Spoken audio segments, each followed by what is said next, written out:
You have gasoline that hit $1.98 yesterday in a couple of states. You have gasoline's way down. The price of oil has dropped substantially, but oil is down into the $60, $65 range now per barrel.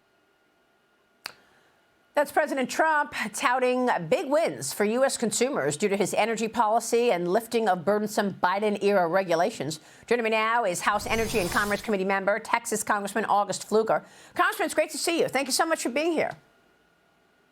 Great to see you as well, Maria. And of course, earlier this week, you hosted EPA officials at the Permian Basin, the energy capital of West Texas, your district, to address these federal oil and gas regulations that were put in place under the Biden administration. Tell me about that, and how is Trump cutting back on that red tape, and what are the challenges that energy producers are still facing? Because I know this is night and day when you look at the policies, correct?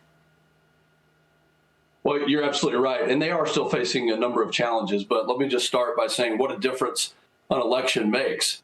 You know, we hosted one of the EPA officials under Biden in the Permian Basin last year. And this was at a point where they were in an all-out assault against the oil and gas industry, that they wanted to completely do away with it.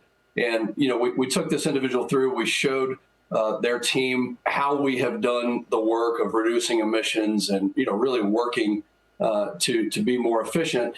But what a difference an election makes to bring in Mr. Scott Mason, who's the Region 6 director, as well as Lee Zeldin, who showed up in the Permian Basin, and to demonstrate to them the work that has been done in the Permian Basin throughout the other producing regions in the country to really produce efficient, affordable, reliable energy. Some of the challenges, as you mentioned, though, I think most producers there, they really want a sweet spot. And that sweet spot price-wise is somewhere between $65 and $80 because they want predictability. Rig counts are already starting to move downward because they're making business decisions and not quite sure about what the future holds. When we talk about lower gasoline prices, yes, that is very, very important. But it's also important that we have a good, predictable supply and demand. And that's what producers are worried about right now, is just predictability. So they're going to hang in there. They always have. We've always survived. But a good sweet spot, $65 to $80, $85, really helps our economy flourish. Sure. Well, look, they also need predictability on policy, because these are long-term contracts that these oil companies and oil suppliers and drillers are making.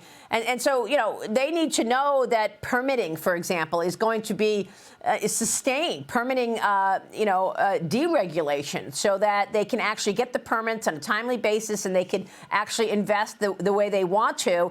How can you, as a lawmaker, codify some of these executive orders that President Trump has put in to ensure that they don't go away in 4 years?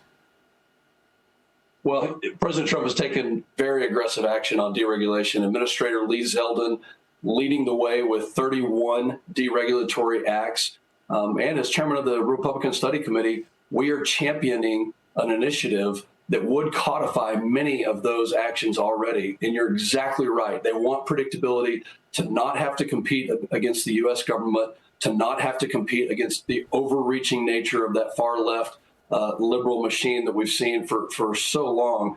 And they want to know that the investments that they're going to make are actually going to return profits that they can put into more drilling, right, more access to energy, that we can actually have affordable, reliable energy, not just here, but also for our partners and allies. Yeah. By the way, they also need predictability on taxes. Are you going to get it done? Absolutely. And this is a big piece. I mean, this is a Super Bowl of legislative action. Very proud that we've moved forward, that we are going to start tackling, not only in the Energy and Commerce Committee, but in the Ways and Means Committee, for the extension of the tax cuts. This is so vital, a legacy-making piece of legislation, probably the most important legislation we'll pass in 40 or 50 years. Wow. Meanwhile, the border, let's talk about it. Under Trump's border crackdown, the U.S. Army has taken control of a long sliver of land at the southern border in New Mexico. Now considering it part of a military base, I spoke with the Interior Secretary, Doug Burgum, and he explained it. Watch. If someone now steps across the border onto that strip controlled by the Department of Defense, they're basically trespassing on a defense installation. And with that, that allows our military that are at the southwestern border that they can detain someone until the Border Patrol, who has arrest authority, can arrive. So it allows for greater coordination and a stronger legal foundation between the great work that's going on between our Border Patrol and the DOD. Congressman, all of this as new Customs and Border Patrol data shows some of the lowest border encounter numbers ever recorded. So if that's the case, why is the military presence necessary now? Well, I think it's an all hands-on-deck approach, all of government approach. And yeah, look at those numbers. I mean, incredible decrease just from having President Trump come into office. We needed a new president. We have good laws. We can still refine those. But let me remind people, as far as the military is concerned, Maria, I was a fighter pilot. We have the ability, and we have military right now who are designed to keep us safe from any sort of air or space attack to the continental United States, to the homeland. So that's something we're already doing.